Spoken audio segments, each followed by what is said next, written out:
Welcome. We are beginning a new topic today, limits. Here are the objectives that we look forward to achieving at the end of the lesson. At the end of this lesson, you should understand the concept of limits, and you should be able to find the limits of a function. So in this lesson, we are going to learn about the concept of limits, and also we will learn how to find the limits of a function. Let's begin with the first objective. Let's consider this function. We have the function f of x equal to x minus 2. We know that with this function, we can find the value of the function when x is equal to a given number. So let's say x equal to 4. If we have x equal to 4, we can find the value of the function. When x equal to 4, we are going to have f of 4. So where we see x, we replace it with 4. And that will be 4 minus 2, which is 2. So from here, we can see that when x is 4, the value of the function f of x is 2. When x is 4, the value of the function f of x is 2. Now let's consider something very interesting. Let's try and describe the value of the function as x gets closer to 4. This time, we don't want the value of the function when x is 4. Rather, we want to know the value of the function as x gets closer to 4. So as x gets closer to 4, what would the value of the function be getting closer to? Consider this number line. We have the number line here, and this is 4.0. We know that from what we have here, the function f of x is equal to x minus 2. When x is 4, the value of the function f of x is 2. When x is 4, the value of the function f of x is 2. Now, what will be the value of this function as x gets closer to 4? This time, we don't want the value of the function when x is 4. Rather, we want the value of the function as x gets closer to 4. We can get close to 4 either from the left or from the right. We can approach 4 from the left or from the right. Let's begin with approaching 4 from the left. If you approach 4 from the left, I'm going to start with the number here, which is 3.5, and then select some numbers between 3.5 and 4. Remember, we want to get as close as possible to 4, but not 4 itself. Okay, so I'll begin with 3.5, then I'll select another one, 3.6, another one, 3.7, 3.8, 3.9. Then let's try and get closer to 4. 3.99, 3.999, 3.9999. As you can see, x is getting closer and closer to 4. Let's substitute the values of these numbers into the function. The function is f of x equal to x minus 2. When x is 3.5, f of x will give us 1.5, because 3.5 minus 2 will give us 1.5. When x is 3.6, f of x will give us 1.6. When x is 3.7, x will give us 1.7. When x is 3.8, x will give us 1.8. When x is 3.9, x will give us 1.9. When x is 3.99, x will give us 1.99. When x is 3.999, x will give us 1.999. When x is 3.9999, x will give us 1.9999. Now, consider what is happening. As you can see from here, as we move from left to right, we get closer and closer to 4. That is, the x values gets closer and closer to 4. And as the x value gets closer and closer to 4, look at what the f of x values are also doing. We have 1.5, 1.6, 1.7, 1.8, 1.9, 1.99, 1.999, 1.9999. So as x gets closer and closer to 4, the f of x values, that is the values of the function, also gets closer and closer to 2. Look at it. 1.5, 1.6, 1.7, 1.8, 1.9, 1.99, 1.999, 1.9999. We are getting closer and closer to 2. In the same way, when you approach 4 from the right hand side, the same thing is going to happen. Let's pick some values between 4.5 and 4.0. Remember, we want to get as close as possible to 4, but not hit 4 itself, because we know that when x is 4, the function is 2. But we want to monitor the behavior of the function as s gets closer and closer to 4. This time we are approaching 4 from the right hand side. So I'll pick some values between 4.5 and 4.0. I'll begin with 4.5, then 4.4, 4.3, 4.2, 4.1, 4.01, 4.001, 4.0001. So we are getting closer and closer to 4. We don't want to get to 4 itself. We want to get as close as possible to 4. Let's substitute these x values into the function. When you substitute 4.5 into the function, that is x equal to 4.5, we are going to have 2.5. When you substitute x equal to 4.4, you have 2.4. When you substitute x equal to 4.3, you have 2.3. When you substitute x equal to 4.2, you have 2.2. When you substitute x equal to 4.1, you have 2.1. When you substitute x equal to 4.01, you have 2.01. When you substitute x equal to 4.001, you have 2.001. When you substitute x equal to 4.0001, you have 2.0001. Now let's consider what is happening here. You can see that as we move from right to left on the number line, x is getting closer and closer to 4. So look at it, 4.5, 4.4, 4.3, 4.2, 4.1, 4.01, 4.001, 4.0001. And as x gets closer and closer to 4, the value of the function f of x also gets closer and closer to 2. So we started with 2.5, then 2.4, 2.3, 2.2, 2.1, 2.01, 2.001, 2.0001. So as s gets closer and closer to 4, the value of the function f of x also gets closer and closer to 2. The same thing that happened here. So as you can see, for this particular function, f of x is equal to x minus 2, as x approaches 4, the value of the function f of x also approaches 2. This is the concept of limits. The limits of a function f of x as x approaches a constant a is the value that the function f of x approaches as x gets closer and closer to a. As you can see from the example we have here, which is f of x equal to x minus 2, as the value of x gets closer and closer to 4, the value of the function f of x also gets closer and closer to 2. This is the idea or the concept of limits. The limit of a function f of x as x approaches a constant a is written as this. The limit lim, then f of x, then x approaches a. And this will be the value that the function f of x approaches as x approaches a. So what we have here is the limit of the function x minus 2 as x approaches 4. And this will be written as the limit of the function x minus 2 as x approaches 4.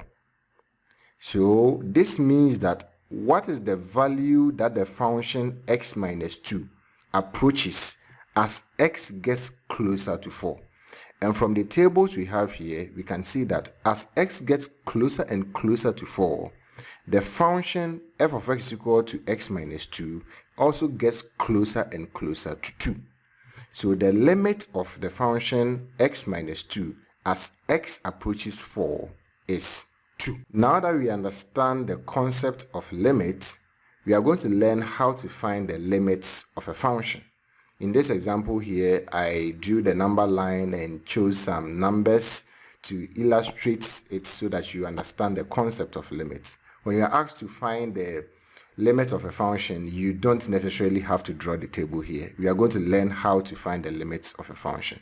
We will begin with when the function is not a fraction. How to find the limits of a function when the function is not a fraction. If the function is not a fraction, then substitute the value x is approaching into the function to find the limits. So for example, if you are asked to find the limit of a function as x approaches a and the function is not a fraction, then substitute x is equal to a into the function. That gives you the limit.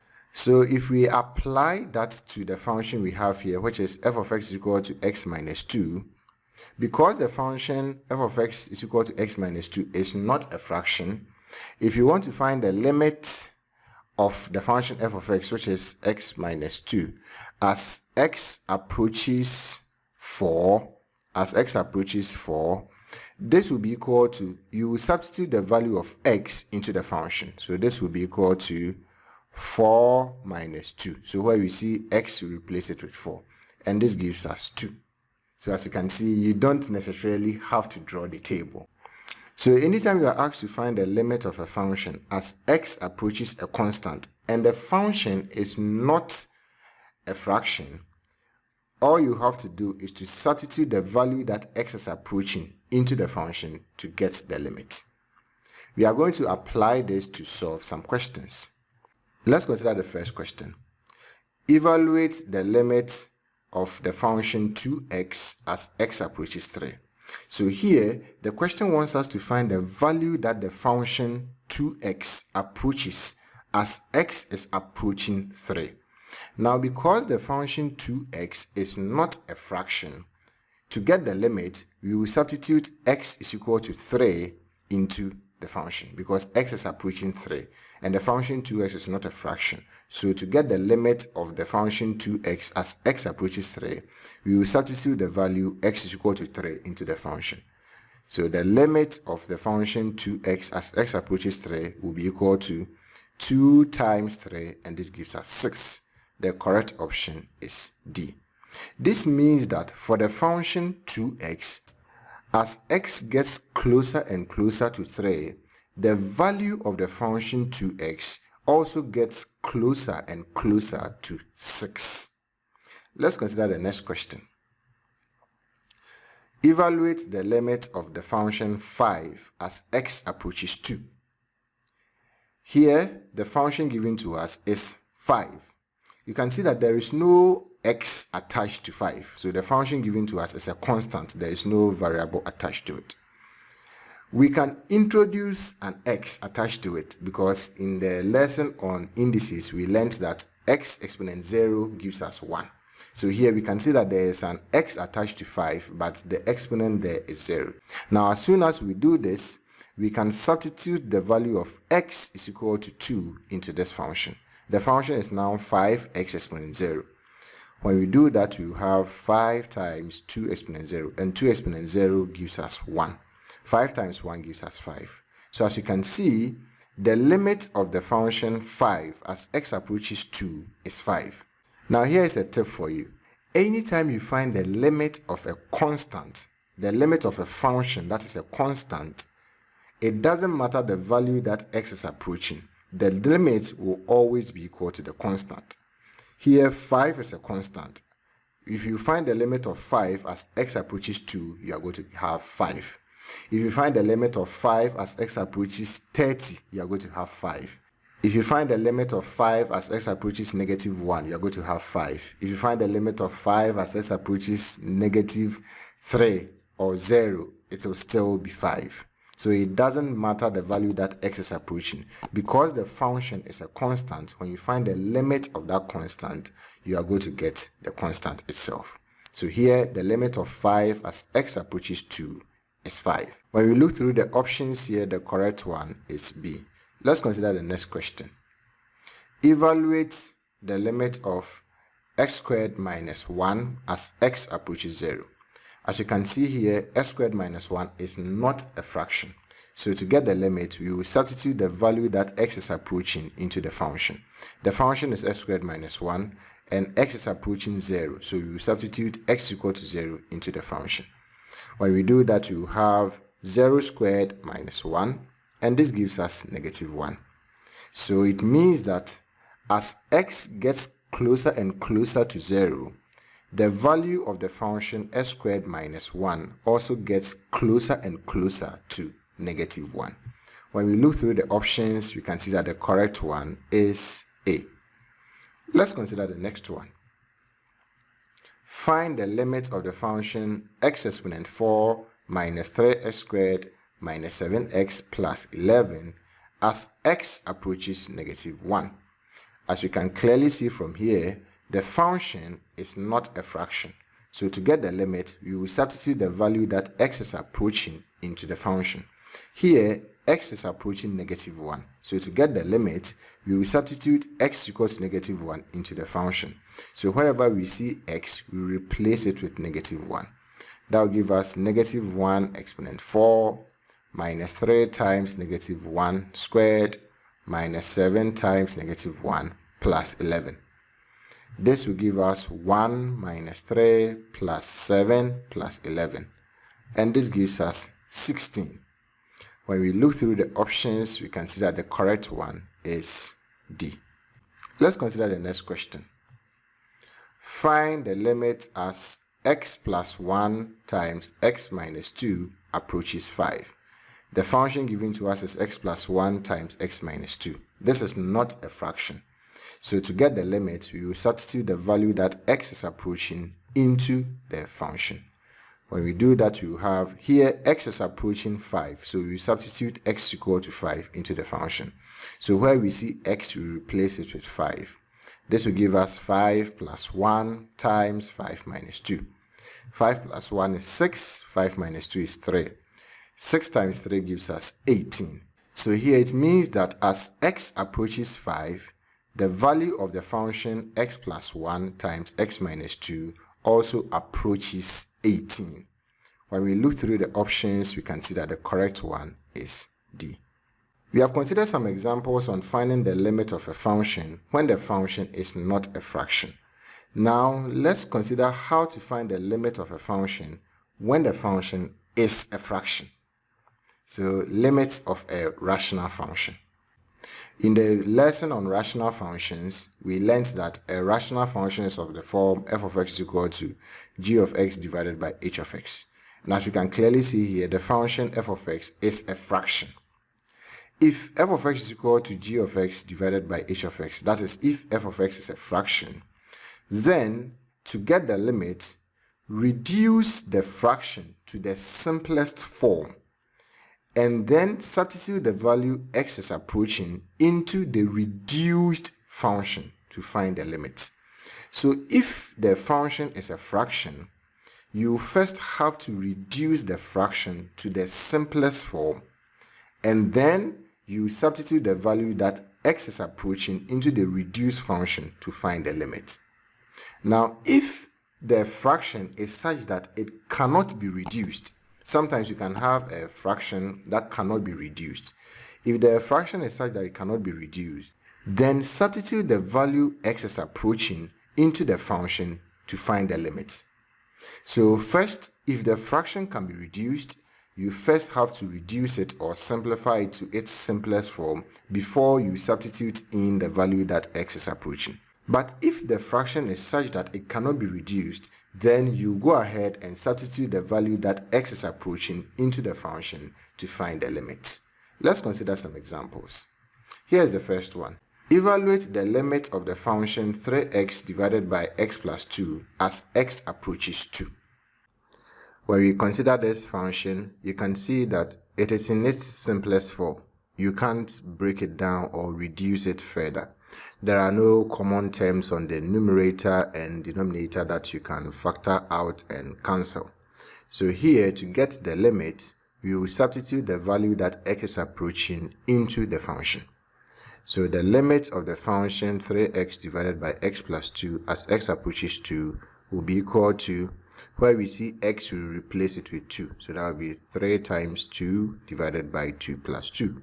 And this gives us 6 divided by 4, which is 3 divided by 2. So the limit of the function 3x divided by x plus 2 as x approaches 2 is 3 divided by 2. Because the function is in its simplest form, you can't break it down any further. You can't reduce it. So you just substitute the value of x equal to 2 into the function to get the limit. Let's consider the next question. Evaluate the limit of x minus 1 divided by x squared minus 3x plus 2 as x approaches 1. Now this question is quite different from the one that we just solved, because here on the denominator we have a quadratic trinomial. On the numerator we have x minus 1. This quadratic trinomial x squared minus 3x plus 2 can be factorized. So first we will factorize it and then see if we can get some common factors to cancel. So let's do that. Let's factorize the quadratic trinomial x squared minus 3x plus 2. The numerator we have x minus 1. This will be equal to x minus 1 divided by, we want two numbers that when you multiply you get 2, but when you add them you get negative 3. That would be negative 1 and negative 2. So you replace negative 3x with negative 1x, which is negative x, and negative 2x. So now we have x squared minus x minus 2x plus 2. When you factorize it, you have x into bracket x minus 1, then negative 2 into bracket x minus 2. And this will give us x minus 1 in one bracket, x minus 2 in another bracket. So as you can see, after factorizing the quadratic trinomial, we have x minus 1 on the denominator, x minus 1 in the numerator. They are common factors, so we can cancel. So x minus 1 and x minus 1 will be gone. And this gives us 1 divided by x minus 2. So after breaking the function x minus 1 divided by x squared minus 3x plus 2 into its simplest form, we have 1 divided by x minus 2. So the limit of x minus 1 divided by x squared minus 3x plus 2 as x approaches 1 can be written as the limit of 1 divided by x minus 2 as x approaches 1. Now we have broken the function down to its simplest form. We have reduced it to its simplest form. So we can now substitute the value that x is approaching into it. Here x is approaching 1. So we will substitute x equal to 1 into this. When we do that, we have 1 divided by 1 minus x, and 1 minus x is negative 1. So we have 1 divided by negative 1, which is negative 1. So when the function is such that it can be reduced to its simplest form, you first have to reduce it to its simplest form before substituting in the value of x. Let's consider the next question. We have the limit of x squared minus 7x plus 10 divided by x squared minus 4 as x approaches 2. As you can clearly see, we have a quadratic trinomial on the numerator, and on the denominator we have a difference of 2 squares. So let's simplify it. On the numerator we have x squared minus 7x plus 10. When you break it down, you have x squared minus, we want two numbers that when you multiply you get 10, when you add them you get negative 7. Those two numbers will be negative 5 and negative 2. So you replace negative 7x with negative 5x and negative 2x. So we have x squared minus 5x minus 2x plus 10 divided by 4 can be written as 2 squared. So we have x squared minus 2 squared, which is a difference of 2 squares. Now this gives us, on the numerator we are doing the factorization. So we have x into bracket x minus 5, negative 2 into bracket x minus 5. On the denominator, when you factorize this difference of 2 squares, you have x minus 2, x plus 2. The numerator will give us x minus 5 in one bracket, then x minus 2 in another bracket, divided by x minus 2, x plus 2. X minus 2 are common, so we can cancel it out, and so we'll be left with x minus 5 divided by x plus 5. So after simplifying the fraction, we have x minus 2 divided by x plus 2. And so the limit of x squared minus 7x plus 10 divided by x squared minus 4 as x approaches 2 can now be written as the limit of x minus 5 divided by x plus 2 as x approaches 2. Now we can substitute in the value of x equal to 2. So where we see x, we replace it with 2. And so we have 2 minus 5 divided by 2 plus 2. And this gives us negative 3 divided by 4. Let's consider the next question. Evaluate the limit of x plus 1 squared divided by x squared minus 2 as x approaches 0. When you consider this function carefully, on the numerator we have a repeated root, x plus 1 squared. On the denominator we have x squared minus 2. You can't simplify this any further. If you expand the repeated root here, x plus 1 times x plus 1, that will be it. That will be the only thing that you can do. On the denominator we have x squared minus 2, and you can't really do anything about it. And so this fraction is such that it's in its simplest form. You can't reduce it any further. So to get the limit, you will substitute the value of x is equal to 0 into it straight away. So the limit of x plus 1 squared divided by x squared minus 2 as x approaches 0 will be equal to, where we see x, we replace it with 0. So that would be 0 plus 1 squared divided by 0 minus 2. And this gives us 1 squared divided by negative 2, which is negative 1 divided by 2. So the limit of x plus 1 squared divided by x squared minus 2 as x approaches 0 is negative half. Let's consider the next question. Evaluate the limit of 9 minus x divided by 3 minus square root of x as x approaches 9. In the lesson on sets, we learned that when you have a fraction such that the denominator contains a set, the fraction is not in its simplest form. You can simplify it, you can reduce it to its simplest form. Here, the denominator contains square root of x, which is a set, so we can reduce it to its simplest form. And to do that, we will multiply the numerator and the denominator by the conjugate set of the denominator. The denominator is 3 minus square root of x. Its conjugate set will be 3 plus square root of x. So you multiply both the numerator and the denominator by 3 plus square root of x. We learned this in the lesson on sets. Let's continue with the multiplication. 9 times 3 gives us 27. 9 times square root of x gives us 9 root x. Negative x times 3 gives us negative 3x. Negative x times square root of x gives us negative x root x. On the denominator, we have 3 times 3 gives us 9. 3 times square root of x gives us 3 root x. Negative square root of x times 3 gives us negative 3 root x. Negative root x times root x gives us negative x. On the numerator, we can factorize the expression we have there. The first two terms are 27 plus 9 root x. 9 is common to both terms, so we can take it out. When we take it out, the bracket will become 3 plus square root of x. 9 times 3 gives us 27. 9 times square root of x gives us 9 root x, just as we have here. For the next two terms, we have negative 3x and negative x root x. Negative x is a common factor, so you take it out. When you take it out, in the bracket, you have 3 plus square root of x. Because when you multiply it, that's when you open up the bracket, you have negative x times 3, which gives us negative 3x. And then negative x times square root of x, which gives us negative x root x. In the first bracket, we have 3 plus root x. In the second bracket, we have 3 plus root x. So we take one of it. Then in the other bracket, you have 9 minus x. On the denominator, we have 9 plus 3 root x minus 3 root x minus x. 3 root x minus 3 root x will give us 0. So we have 9 minus x.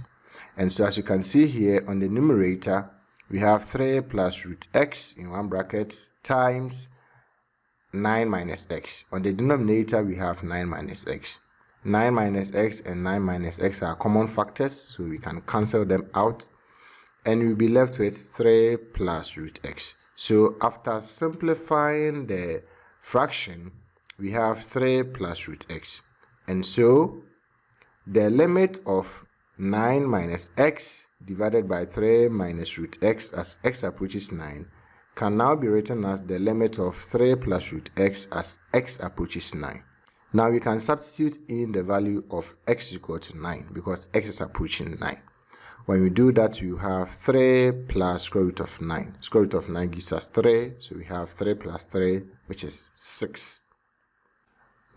We have solved some questions on finding the limit of a function when the function involves a fraction. We have learned that if the fraction is such that it can be simplified, you first have to simplify the function. Then, after that, you substitute in the value that x is approaching. But if the function is such that it cannot be simplified, then you go ahead and substitute in the value that x is approaching to get the limit. Sometimes, when the function is a fraction, you may be asked to find the limit of the function as x approaches infinity. We are going to learn how to do that. Limits involving infinity.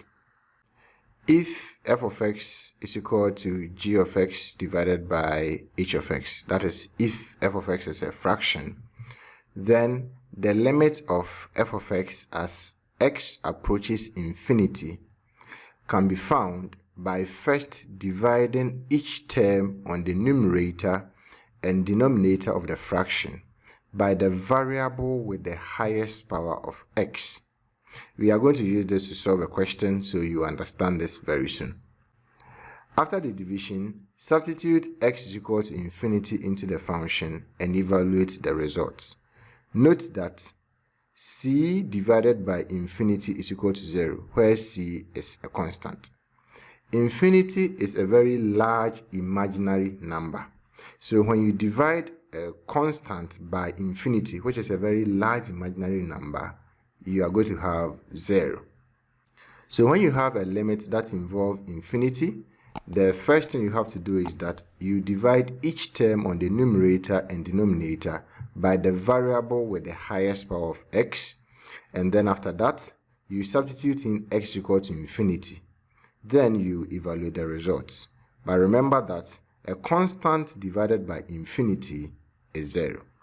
Let's solve some questions with this. Here is the first one. Evaluate the limit of 3x divided by x plus 2 as x approaches infinity. Here, x is approaching infinity. So this is how you do it. First, you check the variable on the numerator and the variable on the denominator. The variable on the numerator here is x. The exponent of x on the numerator is 1. So on the numerator, we have x exponent 1. We are concerned with the variable, not the coefficient. The variable here is x, the exponent is 1. On the denominator, we have the variable x, and the exponent there is also 1. So on the denominator, we have x exponent 1. On the numerator, we have x exponent 1, which is the same as x. And on the denominator, we have x exponent 1, which is also the same as x. So the highest exponent on the numerator is 1. The highest exponent on the denominator is 1. So the variable with the highest exponent in this fraction is x. And so you divide each term on the numerator and the denominator by x. On the numerator, we have just one term, 3x. You divide it by x. On the denominator, we have two terms. The first one is x, the second one is 2. You divide the first one, x, by x, and you divide the second one, 2, by x. Let's cancel out. X and x will cancel. X divided by x gives us 1. So this gives us 3 divided by 1 plus 2 divided by x. Now, after this division, you substitute in x is equal to infinity. So where we see x, we replace it with infinity. So to get the limit, we replace x here with infinity. And that will give us 3 divided by 1 plus 2 divided by infinity. But remember that we learned that c divided by infinity is equal to 0, where c is a constant. So here the constant 2 divided by infinity is 0. So this will give us 3 divided by 1 plus 0, and this gives us 3. So when you are given a limit that involves infinity, like the one we have here, you first have to check the variable on the numerator and the variable on the denominator. You check the exponent of the variable on the numerator, you check the exponent of the variable on the denominator. Then you pick the variable with the highest exponent. Then you use it to divide each term on the numerator and the denominator. You cancel out, and then after that you substitute in x is equal to infinity. Then you evaluate the result to get the limit. Let's consider the next question. Evaluate the limit of 2x minus 1 divided by x plus 3 as x approaches infinity. You check the variable on the numerator here. The variable on the numerator is x. The exponent of x here is 1. On the denominator, the variable is x. The exponent of x here is also 1. So in the whole fraction, the variable with the highest exponent is x. And so you divide each term on the numerator and each term on the denominator by x. So we divide 2x by x, we divide 1 by x, we divide x by x, and 3 by x. X and x will be gone. X divided by x gives us 1. And so this becomes 2 minus 1 divided by x divided by 1 plus 3 divided by x. Now, after the division, you substitute in x is equal to infinity. So where we see x, we replace it with infinity. When we do that, we have 2 minus 1 divided by infinity divided by 1 plus 3 divided by infinity. But remember that a constant divided by infinity, which is a very large imaginary number, is 0. So here 1 divided by infinity is 0, and 3 divided by infinity is also 0. So you have 2 minus 0 divided by 1 plus 0. And this gives us 2. So the limit of 2x minus 1 divided by x plus 3 as x approaches infinity is 2. Let's consider the last question for the lesson. Evaluate the limit of 6x cubed plus 2x divided by 2x cubed minus x plus 1 as x approaches infinity. Here on the numerator, the variable is x. In the first term, the exponent of x is 3. In the second term, the exponent of x is 1. On the denominator, in the first term, the exponent of x is 3. In the second term, the exponent of x is 1. So on the numerator, the highest exponent of x is 3. And on the denominator, the highest exponent of x is 3. So in the whole fraction, the variable with the highest exponent of x is x cubed. And so you divide each term on the numerator and each term on the denominator by x cubed. You divide each term on the numerator and each term on the denominator by s cubed, because the variable with the highest exponent is s cubed. So we take the first term, which is 6s cubed, we divide it by s cubed, then plus we take the second term, which is 2x, we divide it by s cubed. On the denominator, we take the first term, which is 2s cubed, we divide it by s cubed. Then the second term, which is x, we divide it by s cubed. Then plus the third term, which is 1, we divide it by s cubed. When you cancel out, you have s cubed and s cubed gone, s cubed and s cubed gone. 2x divided by s cubed will give us s squared. X divided by s cubed will give us 1 divided by s squared. We learnt this in the lesson on indices. So now after the division, we have the limits of 6 plus 2 divided by s squared divided by 2 minus 1 divided by s squared plus 1 divided by s cubed as x approaches infinity. We will now substitute x is equal to infinity into this. When we do that, we have 6 plus 2 divided by infinity squared divided by 2 minus 1 divided by infinity squared plus 1 divided by infinity cubed. Now let's consider this. You see, Infinity is a very large imaginary number. That is why when you divide a constant by infinity, you get 0. Now here we have infinity squared. On the denominator here, we have infinity squared. Infinity itself is a very large imaginary number. So when we square it, we are going to have a number that is even larger than infinity itself. And so a constant divided by infinity squared is also 0, because a constant divided by infinity, which is a very large number, is 0. So if we square infinity, the number is even larger. And so a constant divided by infinity squared gives us 0.